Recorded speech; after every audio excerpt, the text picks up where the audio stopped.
예, 나이 들수록 맑아지는 사람이란 제목으로 하나님 말씀 증거하도록 하겠습니다. 오늘 세 파트죠. 바사랑 옥을 물리치는 사건.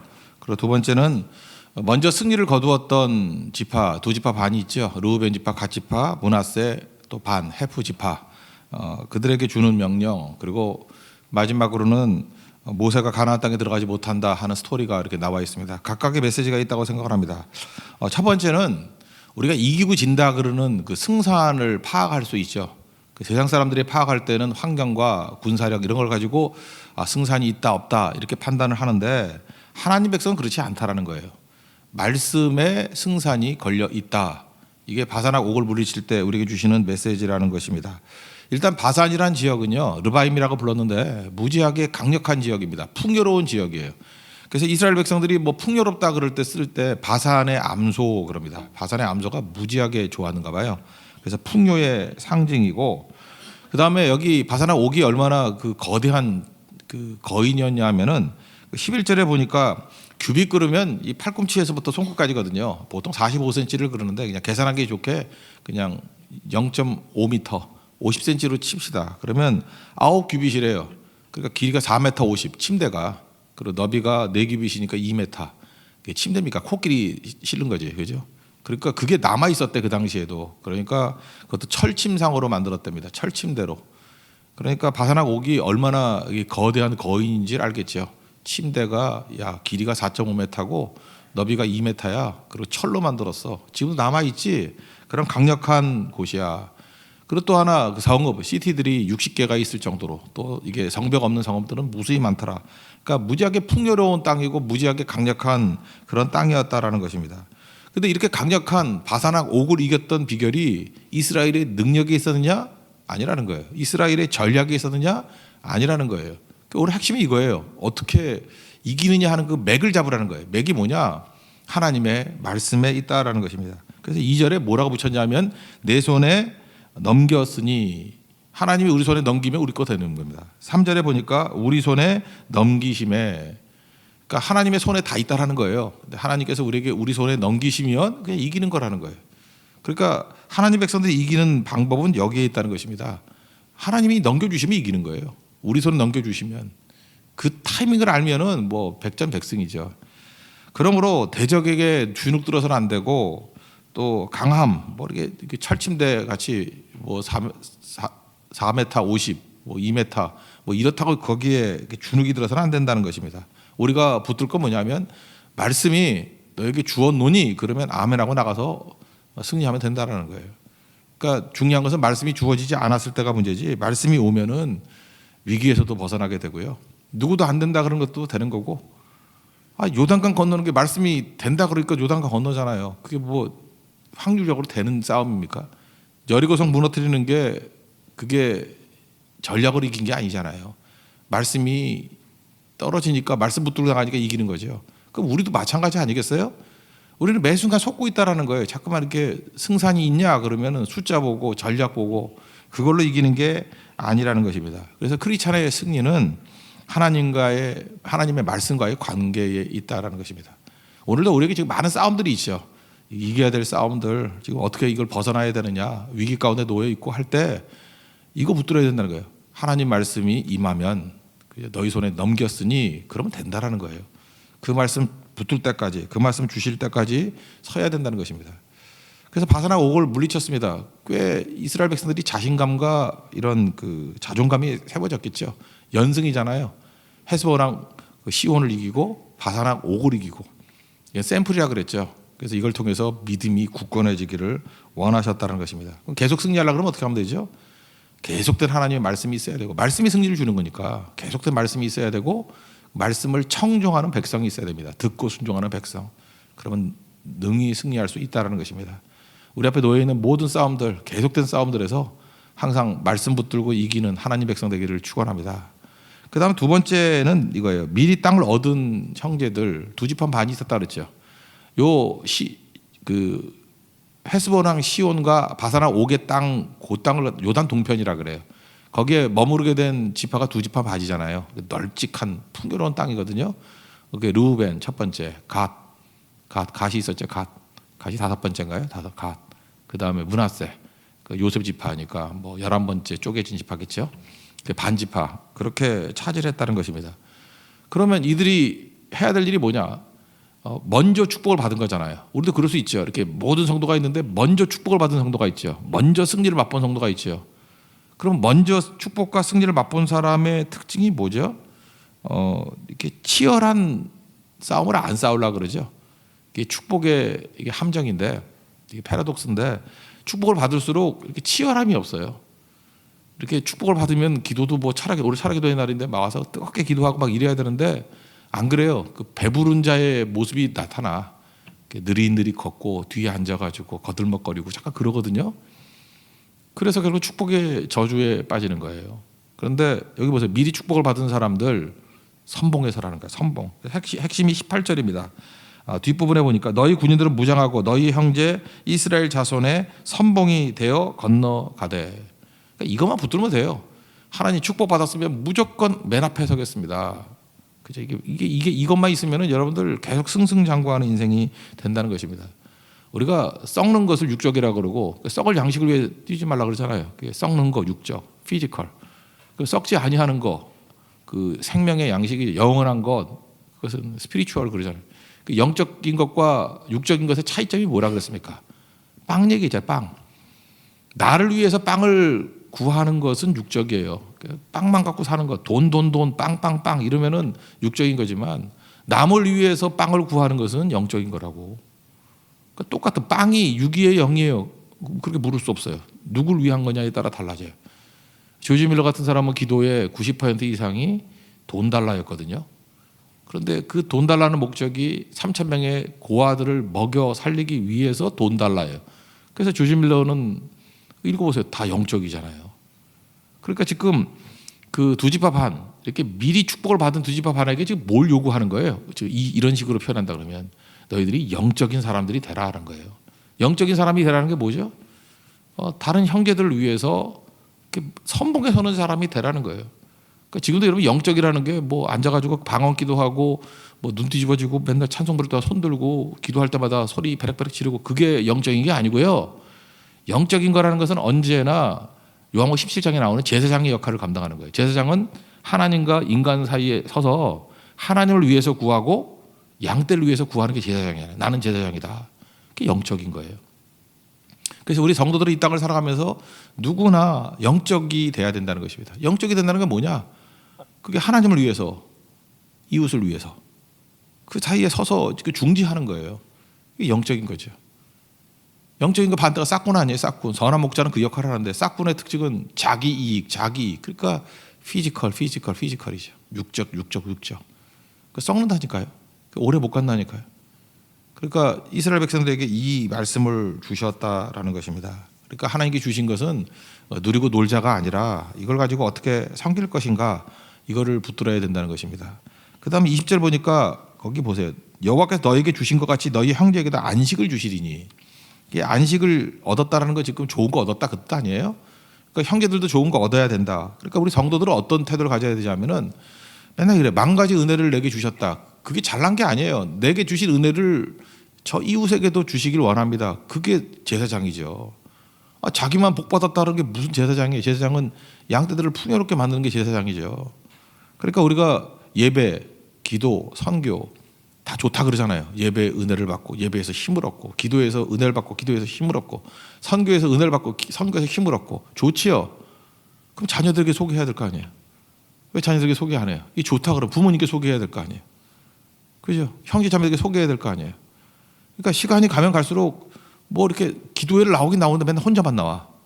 확산이 안 돼. 뭐 전도도 없고 뭐 주변에 그냥 뭐 한 5년 10년 지났는데 맨날 혼자야. 그렇다 그러면 그 사람은요 육적인 그리스도인이에요. 기도하는 육적인 그리스도인. 그거 이해가 되십니까? 이웃이 안 보이는 거예요. 그냥 죽어라 내 문제 죽어라 우리 가정. 그러니까 이걸 육적이라 그러거든요. 그러니까 퍼지지 않는 거죠. 사도 바울이 아그리파 왕 앞에 섰을 때 뭐라 그래요? 야, 내가 이렇게 결박한 것 외에는 다 나같이 되기를 원한다. 그 26장 사도행전 26장 29절에 그러잖아요. 너도 나처럼 되기를 원한다. 이게 제사장이거든요.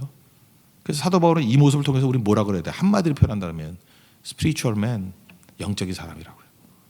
더 스피리추얼. 이 사람은 영적인 사람이에요. 그러니까 영적인 사람이 되는 거, 선봉에 서는 겁니다. 이 얘기는 뒤집어 얘기하면 선봉에 선다 그러면 기억나는 지파가 유다 지파죠. 그죠? 그러니까 그 축복을 받으면 선봉에 서라. 이것도 맞는 얘기지만 또 우리는 반대로 서도 돼요. 선봉에 막 쓰기만 하면은 영적이 돼요. 유다 지파 같이 된다고. 그러니까 내가 축복 받았기 때문에 선봉에 선다 이렇게 하지 말고 우리가 뭐 그런 거 언제 따집니까? 그냥 무조건 선봉에 서요. 축복 받은 것 같이. 그러면 축복의 사람이 된다고요. 그러니까 무슨 일을 하든지 항상 선봉에 설 수 있는 하나님의 종되길 바랍니다. 그래서 이스라엘 백성 보면 꾸준히 선봉에 선 게 유다 지파고요. 가끔 선봉에 서다가 그 다음에 선봉에 선 적이 없는 게 르우벤, 갓, 므낫세 반지파. 그래 나중에 없어져 버렸잖아요. 얘네들이 한 번만 선봉에 서고요. 그 다음에 선봉에 선 적이 없어요. 다 없어져 버렸잖아요. 여러분들도 세상에서 사라지길 원하십니까? 계속 눈치 보십시오. 그럼 다 사라져 버려요.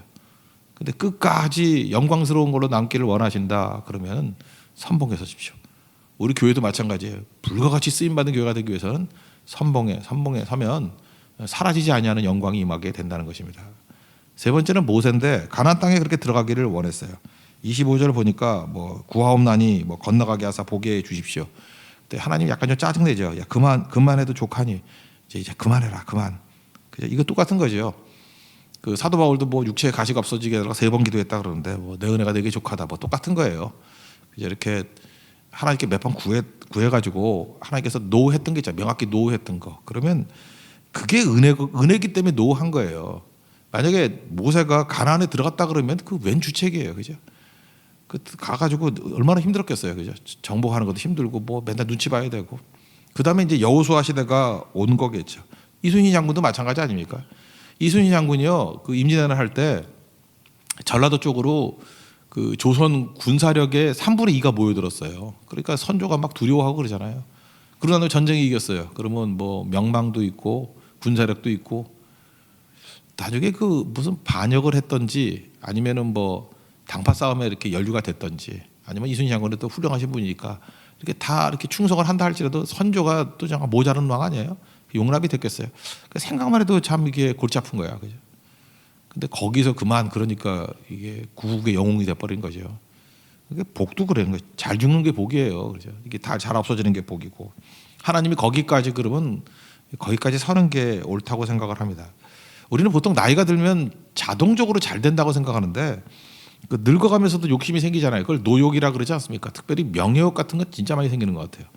그리고 생각보다요, 늙으면 돈이 많이 든대. 그것도 맞는 얘기죠. 늙으면 잠깐 몸이 아프잖아요. 뭐 이도 나가고 이 한 번 나가면 뭐 이렇게 우리 부모님들 보니까 뭐 몇백만 원씩 나오고 막 그러대, 그죠?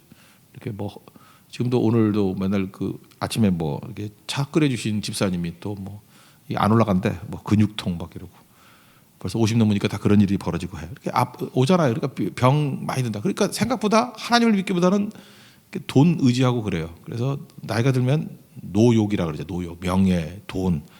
되게 예민해요. 되게 예민해. 우리 교회에서 또 이제 공동회에서 이렇게 일꾼들 뽑잖아요. 들려오는 소식에 지금 밑에서는 아우성을 찍고 있대. 뭐 서로 되려고. 그 참 그 별 이상한 사람 다 있어. 그거 되면은 죽어라 고생하는 건데. 하여튼 그런 생각들이 다 있잖아요. 그 노욕, 그 노추 뭐 이러지 않습니까? 그 지금 모세도 그런 모습이 조금 보일 듯 할 뻔했지요. 그런데 마지막까지 모세가 아름다웠던 이유가 뭐냐? 탁해지지 않고 맑아졌던 이유가 뭐냐? 하나님과 교제했기 때문에 그래요. 이게 성도들 보면요, 이게 나이가 들면 뭐 저도 이제 계속 그렇게 될 거니까 이게 계속 나이가 들면서 탁해질 때가 있어요. 야, 저거 완전히 구렁이구나, 저 능구렁이구나. 그게 딱 보면 저거 마음을 읽을 수가 없어. 이렇게 탁해지는 사람들이 있어요. 하나님과의 관계가 끊어져 버리면 잠깐 탁해져요. 근데 하나님과의 관계가 계속 유지가 되면은 맑은 물, 생수가 공급이 되기 때문에 할아버지인데 어린애 보는 것 같아. 이렇게 맑아요. 깨끗해요. 여러분도 지금 이렇게 하나님과의 교제 없이 그냥 세상 욕심 부릴 거 다 부리고 가면요, 여러분 상상도 못할 괴물돼 있습니다. 딴 사람이 볼 때 이러면 괴물로 봐요. 어휴, 저 괴물. 그래, 괴물이라고 말은 안 해. 저 아주 골치 아픈 뭐 고집불통, 뭐 영감탱이 뭐 이러든지 뭐 꼰대라고 그러든지 이상해져요, 사람이. 그러니까 평균의 사람보다 더 이상한 사람이 돼 있어요. 탁해지거든요, 인간이. 우리 다 그럴 수 있다라는 것입니다. 물이 썩어요. 그래서 모든 백성들이 하나님과 깊은 교제를 가져야 돼요. 모세같이. 그럼 늙어도 탁해지지 않고 맑아지고요. 더 지혜가 깊어지고요.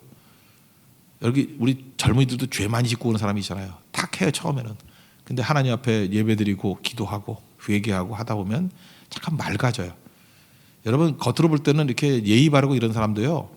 그게 하나님 떠나 있으면 다 탁해 있어요. 속에 그 분노, 뭐 이런 미움, 뭐 용서하지 못하는 마음 이런 게 막 불같이 있거든요.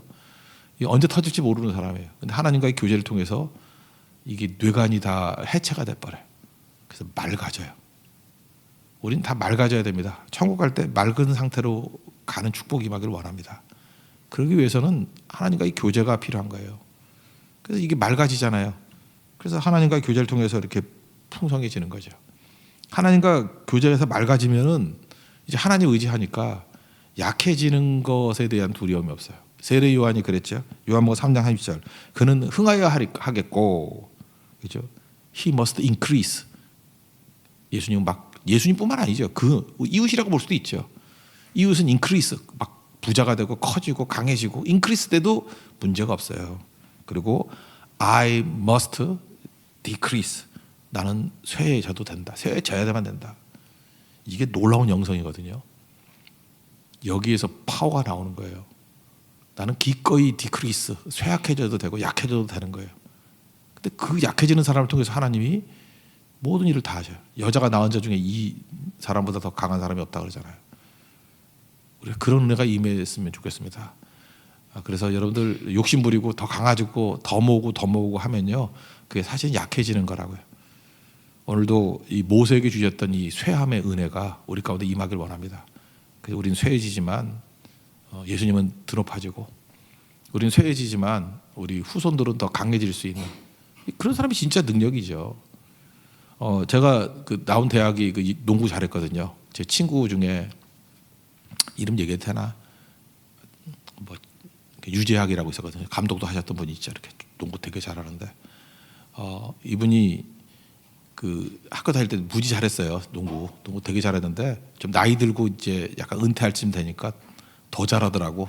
어떻게 잘하느냐? 젊었을 때는 자기가 골을 많이 넣었는데, 물론 가드였기 때문에. 근데 나이 들어가지고는 엄청 패스를 잘하더라고.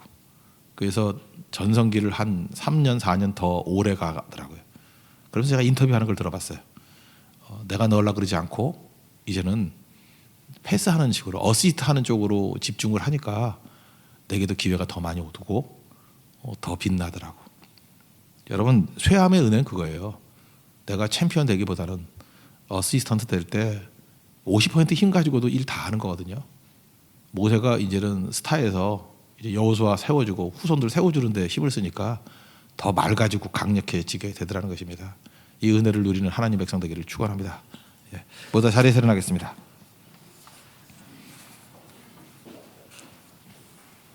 꼬마오진 따 예수 찬양하겠습니다. 우리 준비 현장이고 하니까 크게 잘 불러보세요.